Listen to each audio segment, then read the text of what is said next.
Selamat datang ke Taklimat Polisi Anti Rasuah dan Anti Korupsi Tahunan Kumpulan MBMR 2023. Terima kasih kerana menyertai latihan ini. Latihan ini akan menyentuh berkenaan: pertama, takrifan rasuah dan korupsi; kedua, Undang-Undang Anti Rasuah dan Anti Korupsi; ketiga, ketetapan polisi anti rasuah dan anti korupsi; dan terakhir, langkah kawalan dalam polisi anti rasuah dan anti korupsi. Setelah selesai menjalani taklimat ini, anda dikehendaki untuk menduduki penilaian polisi anti rasuah dan anti korupsi. Sekiranya anda memerlukan maklumat lanjut berkenaan polisi dan taklimat ini, sila hubungi Jabatan Sumber Manusia. Apakah rasuah dan korupsi? Rasuah dan korupsi merupakan sebarang perbuatan memberi, atau menerima, atau meminta, atau bersetuju untuk menerima suapan, sama ada secara langsung atau tidak langsung, sebagai dorongan atau balasan kepada individu, untuk melakukan atau tidak melakukan sesuatu perbuatan yang berkaitan dengan tugas rasmi, dengan niat untuk memperdaya atau menyalahgunakan kuasa. Kumpulan MBMR melarang sama sekali sebarang bentuk rasuah dan korupsi. Walau bagaimanapun, apakah yang dimaksudkan dengan suapan? Suapan merupakan wang, derma, hadiah, harta. Suapan juga merangkumi pemberian tawaran pekerjaan atau perkhidmatan di samping pembayaran dan penyelesaian pinjaman. Diskaun, komisin, rebat, bonus serta perlindungan daripada penalti, tindakan serta prosiding juga turut ditarifkan sebagai suapan. Pada 1 Januari 2009, Akta Suruhanjaya Pencegahan Rasuah Malaysia, SPRM, 2009 telah dikuatkuasakan.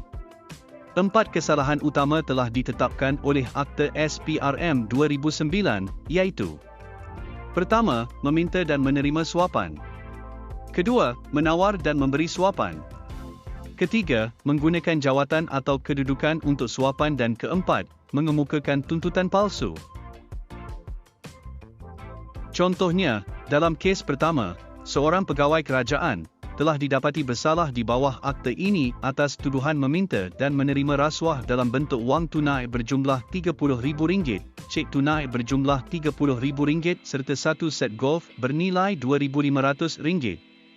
Sebagai balasan, tertuduh menjanjikan proses kelulusan dan bantuan dalam kelancaran perjalanan projek tersebut.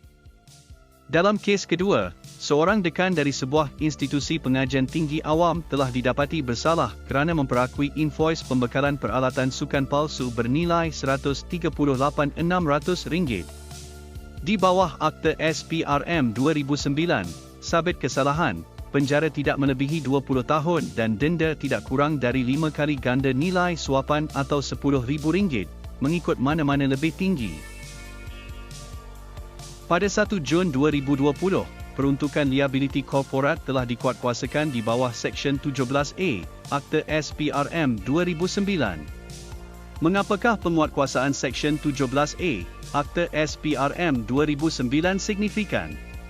Peruntukan berasaskan prinsip liability korporat di bawah seksyen ini menetapkan bahawa organisasi komersial adalah melakukan suatu kesalahan jika mana-mana pekerja atau pihak bersekutunya melakukan perbuatan rasuah bagi faedah organisasi, sama ada organisasi komersial berkenaan mengetahui atau tidak mengetahui kelakuan rasuah yang dilakukan.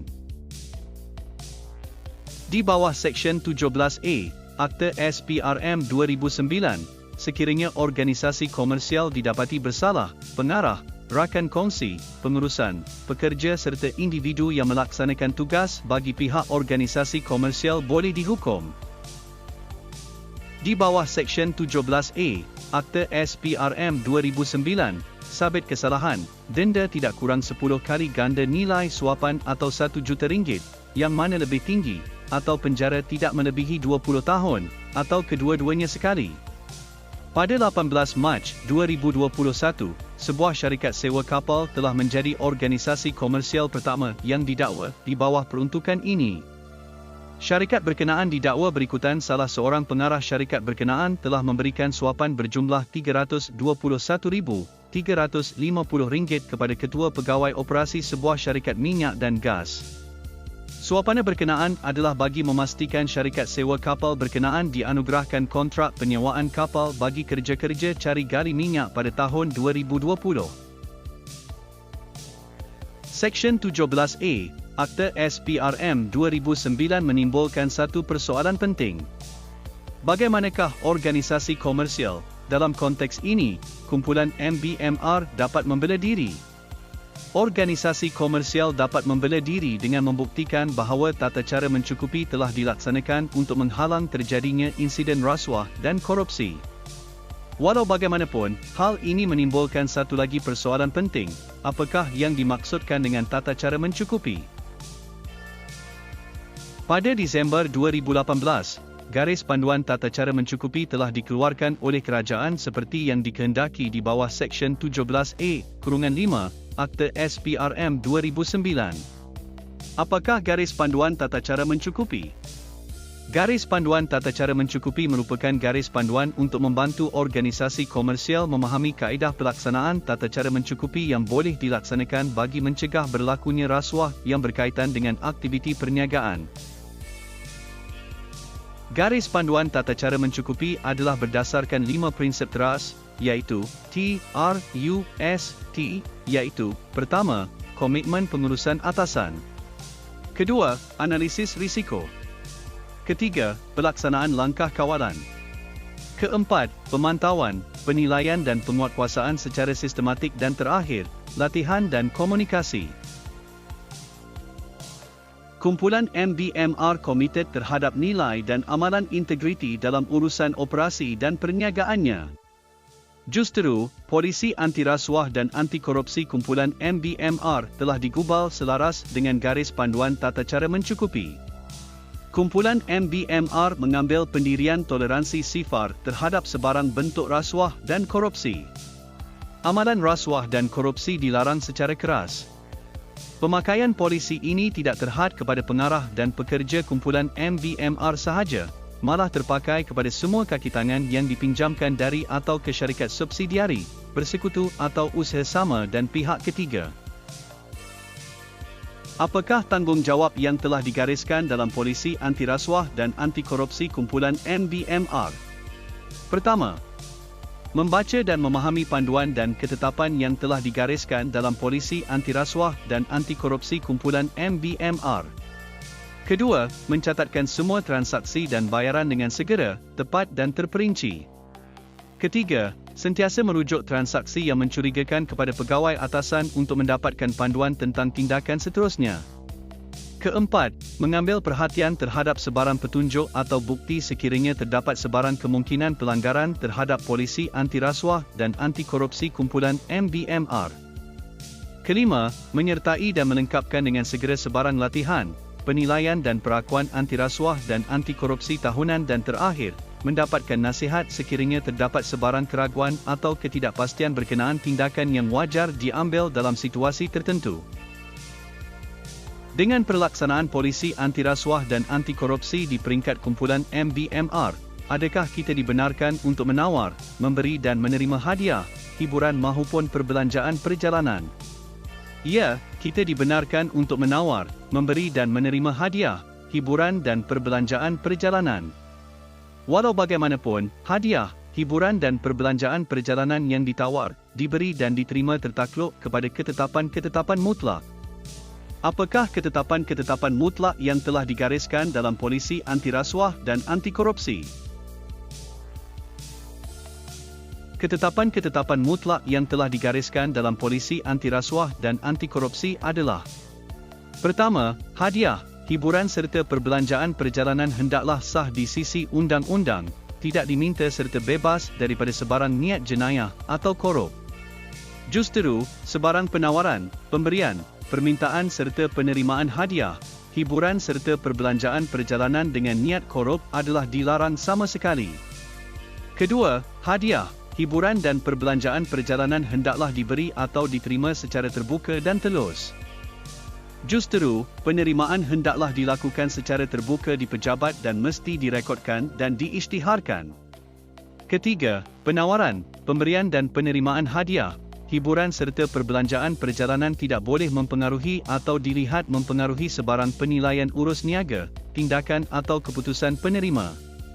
Contohnya, menawarkan jam tangan mewah kepada pegawai kerajaan untuk mendapatkan kelulusan urus niaga adalah dilarang sama sekali. Keempat, penawaran, pemberian dan penerimaan hadiah. Hiburan serta perbelanjaan perjalanan tidak boleh menimbulkan sebarang anggapan terhadap sebarang faedah atau kelebihan yang tidak wajar diberikan oleh penerima. Contohnya, jamuan mewah yang kerap dengan pegawai kerajaan bagi mempercepatkan proses kelulusan adalah dilarang sama sekali. Terakhir, nilai penawaran, pemberian dan penerimaan tidak melebihi had peruntukan yang telah ditetapkan dalam jadual yang dipaparkan serta diluluskan oleh pihak berwajib dalam syarikat. Adakah kita dibenarkan untuk memberi dan menerima hadiah? Ya, kita dibenarkan untuk memberi dan menerima hadiah, sekiranya hadiah tersebut memenuhi maksud sebagai hadiah yang dibenarkan dan penerimaan serta pemberian hadiah tersebut menerima kelulusan daripada pihak berwajib dalam syarikat. Apakah yang dimaksudkan dengan hadiah yang dibenarkan? Pertama, pertukaran hadiah antara syarikat. Contohnya, pertukaran putar antara kumpulan MBMR dengan rakan niaga sempena pemeteraian perjanjian kerjasama perniagaan. Kedua, hadiah daripada syarikat kepada institusi atau individu luar sempena majlis atau kerajaan rasmi. Contohnya, hadiah penghargaan kepada pegawai SPRM semasa Hari Integriti Kumpulan MBMR. Ketiga, token hadiah yang memiliki nilai nominal dengan logo kumpulan MBMR. Contohnya, mengedarkan alat tulis dengan logo kumpulan MBMR ketika pameran perdagangan.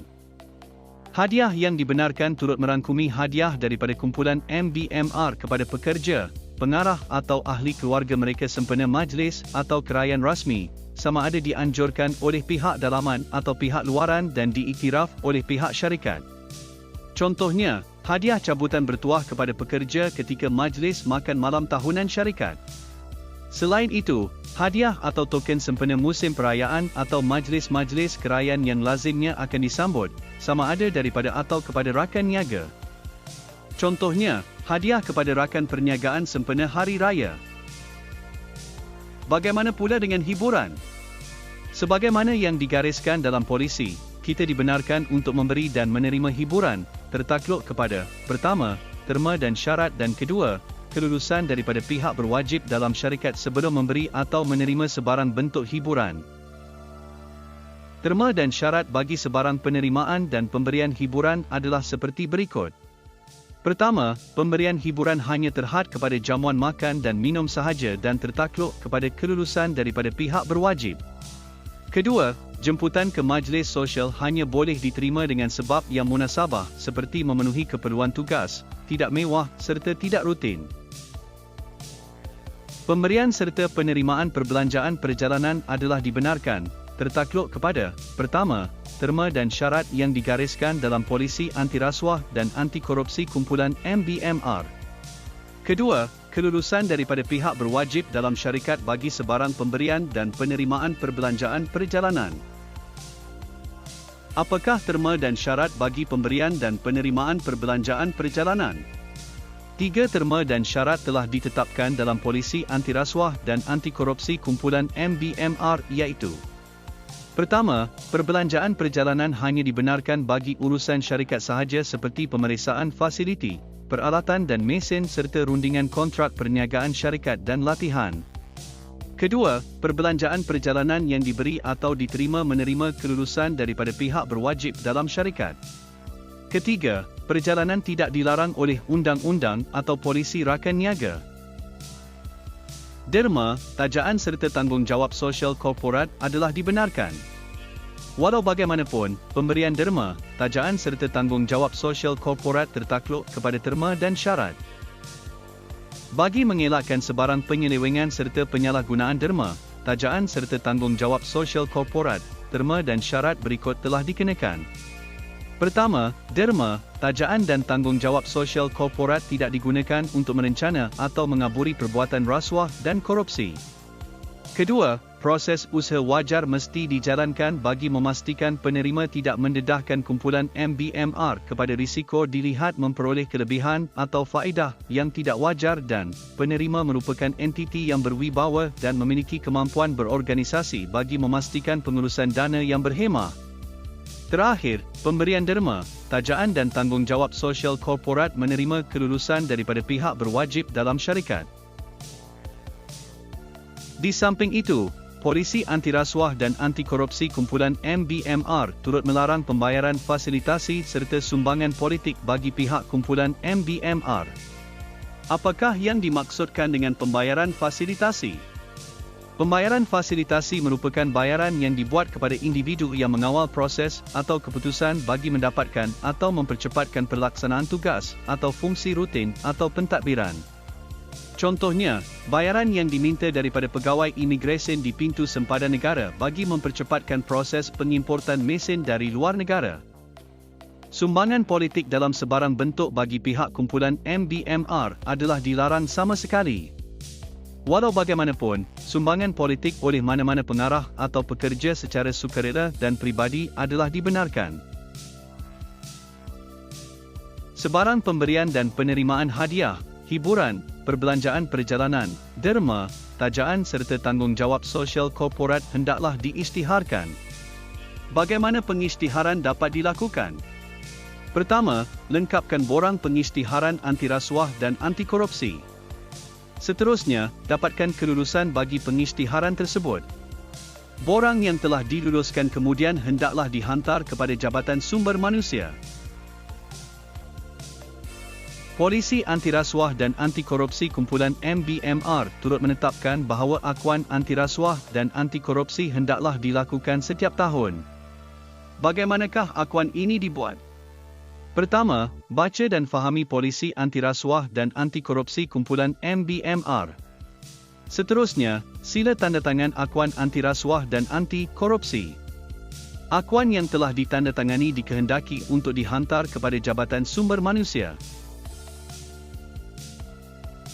Apakah yang perlu dilakukan seandainya anda mengesyaki berlakunya pelanggaran terhadap Polisi Antirasuah dan Anti Korupsi?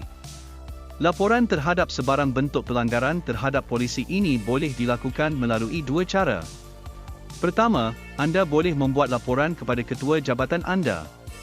Kedua, laporan boleh dibuat melalui saluran pemberi maklumat yang digariskan melalui Polisi Antirasuah dan Anti Korupsi kumpulan MBMR. Usah gusar untuk membuat laporan terhadap sebarang bentuk pelanggaran polisi antirasuah dan anti korupsi. Di samping kerahsiaan terhadap laporan yang dibuat, perlindungan sewajarnya akan diberikan oleh pihak syarikat sekiranya laporan tersebut dibuat tanpa sebarang niat jahat. Sebarang tindakan memudaratkan kepada pemberi maklumat adalah dilarang sama sekali dan tindakan disiplin akan diambil terhadap pelaku. Bagaimanakah laporan pelanggaran polisi antirasuah dan anti korupsi boleh dilakukan? Pertama, laporan bertulis yang merangkumi maklumat berikut hendaklah disediakan. Pertama, tarikh dan masa laporan dibuat. Kedua, nama, nombor telefon, nama syarikat pemberi maklumat serta email pemberi maklumat. Ketiga, maklumat berkaitan pelaku pelanggaran polisi atau salah laku seperti nama, jawatan serta syarikat. Seterusnya, maklumat berkaitan perbuatan pelanggaran polisi atau salah laku seperti masa, tempat serta butiran kejadian yang dilaporkan. Maklumat lain yang berkaitan dengan laporan juga boleh disertakan. Laporan yang dibuat hendaklah dihantar ke saluran khusus seperti mana yang dipaparkan. Anda dikehendaki mengambil penilaian antirasuah dan anti korupsi selepas menyelesaikan taklimat ini. Sila lengkapkan maklumat yang dikehendaki dan jawab kesemua soalan dengan memilih satu jawapan untuk setiap soalan. Setelah selesai, hantarkan jawapan anda. Anda diwajibkan untuk lulus penilaian ini. Seandainya anda tidak dapat mencapai markah lulus, anda dikehendaki untuk mengambil penilaian ini hingga lulus. Sekian sahaja taklimat antirasuah dan anti korupsi tahunan kumpulan MBMR 2023. Terima kasih kerana mengikuti taklimat ini dan selamat berjaya untuk penilaian yang akan diambil.